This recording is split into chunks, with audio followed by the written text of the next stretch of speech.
everybody wants to get united. Like, what we gotta do is meet everybody on 149th Street at the bench. Out in the middle of nowhere, no big city, no busy streets, and somehow graffiti still finds a way to pop up. I just got back from my honeymoon, a little vacation, to the Poconos, and while I was there, I mean, you already know, I had to look at the graffiti in the area. And despite being in an area where there wasn't much of a population, where graffiti, there wasn't really a scene for it, I was still able to find some hidden gems. So in today's video, I want to tackle the massive problem of graffiti not really being in your area and not having a graffiti scene. What do you do in these scenarios? So one of the small towns that we went to, there was some graffiti around, and what was interesting about it was the fact that you could tell this was like small town graffiti, you know? They had some style like this rec tag here, which I actually misread when I first saw it in person. I thought it said peck, but there's a 2-box leg there on the R. And what I liked about this small town as far as the graffiti was concerned was that nobody's style was really refined. Everybody was still kind of like learning their name and experimenting with different things, trying out different stylistic ideas that they might have had and seeing how it worked out. And we get to see a really good example of that with this Riz hand style, which is like a modern name if I ever heard one. But on this one, you could see he's got a pretty decent R. There's nothing really fundamentally wrong with the R per se, but then he goes to the I where it's connected directly to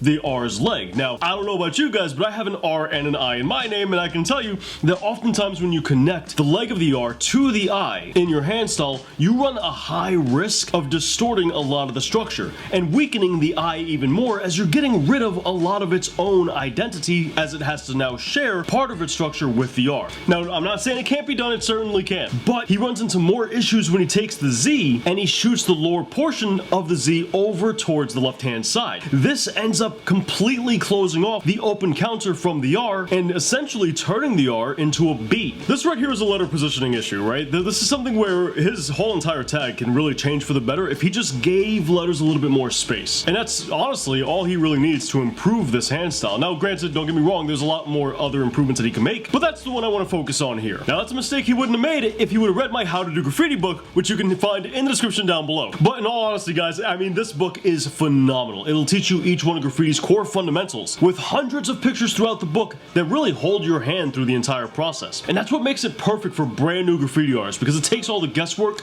out of learning graffiti, it takes all the confusion and the frustration out of learning graffiti, and it helps you on the fast track to finding your style and getting better. And because we go so in depth and we have so many pictures and we talk about things that have never been talked about in graffiti before, that also makes it great for experienced graffiti artists who have decades of experience. Check out our book in the description down below. You can get digital copies over at theartistblock.inc with physical copies over on Amazon. And use the coupon code ENCORE for 10% off. Don't worry, it's actually spelled like this. It's named after my brother who used to do graffiti. That's his tag name. It's spelled, once again, spelled like that. And you'll get yourself 10% off. From there, we get to this hand style, which I actually thought was really nice. But I'll be honest with you, I'm not sure the way that I'm seeing these letters is 100% accurate. I see an I-N-G-Y. The G and the Y are very defined and really clear to see. The I seems to pop out to me with a very defined and clear letter structure as well. But a lack of space on the right-hand side of what looks to be an N is kind of what makes his hand style a little muddied for me. Otherwise, he's got great positioning, great negative space management, great letter name weight throughout the hand style. It's just that one little section in between the I and the G that kind of muddies things up. But in all honesty, if I could be real with you guys, the real reason I took this photo was for the camp tag. That Camp Philly hand style is crisp.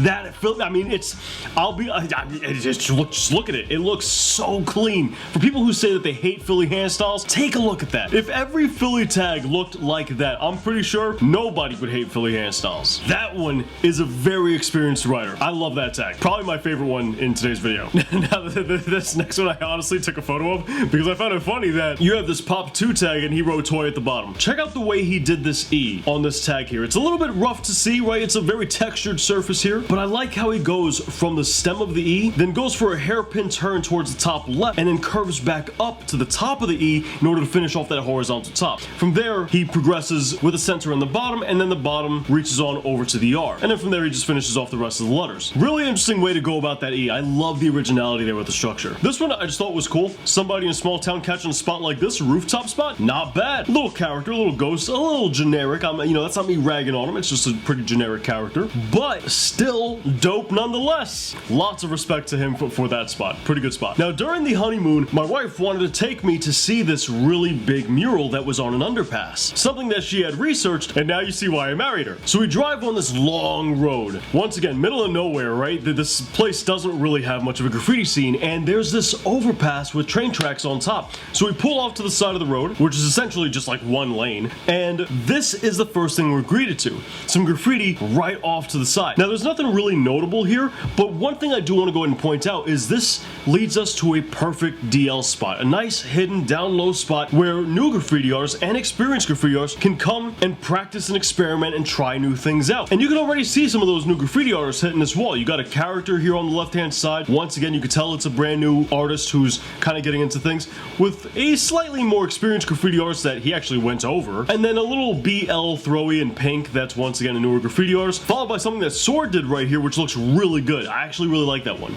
I wish it didn't have little tags on top of it. Like, who's beefing in an area like this? Also on a little bit of a DL spot. Come on, what are we doing? Which that kind of brings me to the next thing. I don't know about your guys' areas. I don't know how you guys do things, you know, because things change all around the world as far as graffiti is concerned. But every DL spot I've been to, beef just really wasn't a thing. Granted, you might have people who have beef at a DL spot, sure. But every DL spot I've been to, the ethics of graffiti kind of change a little bit. You'll have throwies with handstyles right on top of it. And people tend to just not care because we all understand that at a DL spot, your stuff isn't really gonna last. Not unless you do some crazy mural or some crazy wild style. People are just gonna go over it because people go there to practice. Now, I lived in an area that had a much larger graffiti scene, so it's entirely possible that in a smaller area, that's not how things rock. But once again, it was where I came up, nobody really cared, but that's something that you'll want to feel out. And even on a DL spot that does care about the ethics a little bit more, you still have ample room oftentimes to go ahead and practice whatever it is you want to practice. And that's just because of the simple fact that at a DL spot, someone's bound to go over even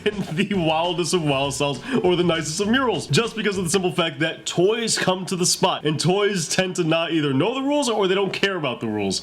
So once they go ahead and rag something, then at that point, you begin to see the handstyles and the other throwies from slightly more experienced graffiti artists come in as they test whatever it is they'd like to test. But this is what I found interesting. So when I drive around Philly and, you know, I'm looking through the city and whatnot, especially when I'm going to the airport, I see this guy up a lot. And to come across one of his throwies in the middle of nowhere was really nice. Now granted, Poconos is still in Pennsylvania, but it's a little bit further out there. And I mean, it was dope to see that even he got around to this area. So we went a little bit further beyond this wall, kind of tracing down the line of the overpass, which led us to more walls with more graffiti on them. And this is some more stuff that we stumbled on. Once again, reinforcing the fact that you do indeed have some more experienced graffiti artists as well as new graffiti artists. And everybody's going over everything, and there really isn't beef. You'll notice that people aren't like straight up dissing one another most of the times here. They understand what goes on. They understand the purpose of a wall like this. So I'm not telling you guys to go to potentially dangerous areas and try and find spots like this, but I will say that there's spots like this all over the place, even in remote areas that don't seem to have much of a graffiti scene. This Roan throwy is another great example. I've seen Roan up quite a bit in busier areas, and once again, to see him come around here was absolutely awesome. Now, this one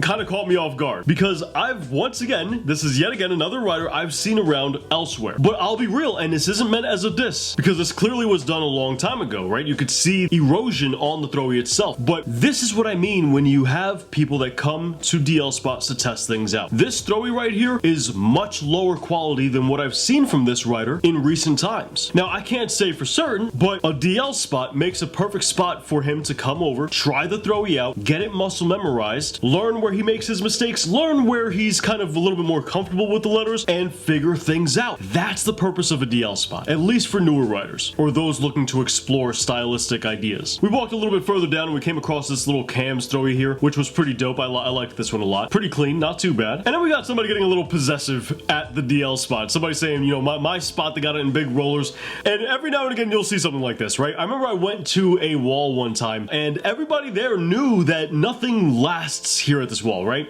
I've spoken to countless riders. I've been going to the area for like a decade. And one day I go to the wall and there's this guy there who's painting his piece and he's like touching up some work that he did previously. And he is complaining like crazy about how somebody went over his piece and how upset he was because this was his spot. And the whole time, all that's going through my mind is, dude, you do know where you're painting, right? Like, come on, man. When you get people who get that possessive over a spot like this, they kind of need a reality check. They're kind of out of line because a spot like this really doesn't belong to anybody. Once again, like I said before, unless you do a crazy mural or you do an absolute absolutely absurd wild style, then people are typically going to go over it. Here we got some more practice stuff. People, once again, kind of just doing whatever, having fun with paint, and exploring whatever it is they'd like to explore. We got a nice Lupo straight letter here, which I love the fill-in on this. The fill-in on this is awesome. The nice red, yellow, and orange with the little dots on it, they did a beautiful job on it. Little slab piece here. Nothing too wild, nothing too crazy. Once again, exploring his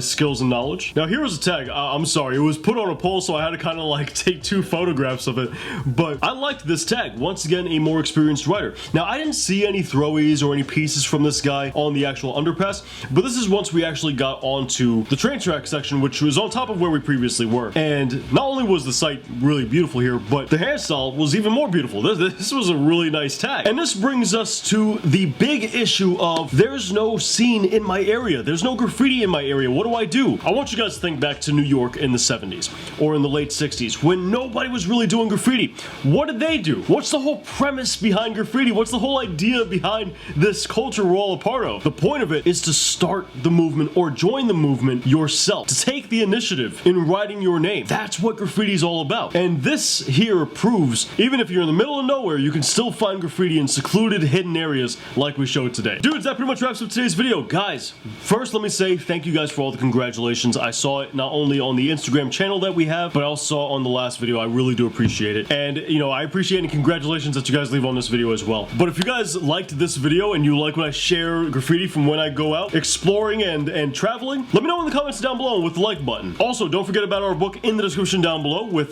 digital copies over on the artistblock.inc and physical copies over on Amazon. And if you're new here, check out the best how to do graffiti tutorials anywhere online right up here with more graffiti content right down here. And I'll catch you guys back here next week. Thanks for watching.